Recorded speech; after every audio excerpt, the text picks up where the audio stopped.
നവാരണ്യമഹീദേവനാൽ വിരചിതമായ ബാലപ്രബോധനം. ശ്ലോകം 1.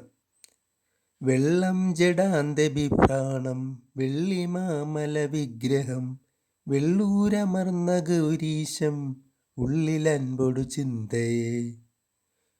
വെള്ളം ജഡാന്തബിഭ്രാണം, വെള്ളം ഗംഗയെ ജടയിൽ ബിഭ്രാണം ധരിച്ചിരിക്കുന്നവനും, വെള്ളിമാമല വിഗ്രഹം, വെള്ളിമാമല കൈലാസത്തെ വിഗ്രഹമാക്കിയവനും.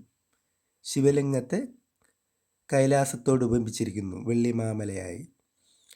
വെള്ളൂരമർന്ന ഗൗരീശം, വെള്ളൂർ ക്ഷേത്രത്തിൽ കുടികൊള്ളുന്ന ശിവശക്തി സ്വരൂപനായി കുടികൊള്ളുന്നവനുമായ ശ്രീ പരമേശ്വരനെ ഉള്ളിൽ അൻപൊടു ചിന്തയെ, ഉള്ളിൽ പ്രേമഭക്തിപൂർവം ചിന്തിക്കുകയാണ്, സ്മരിക്കുകയാണ്.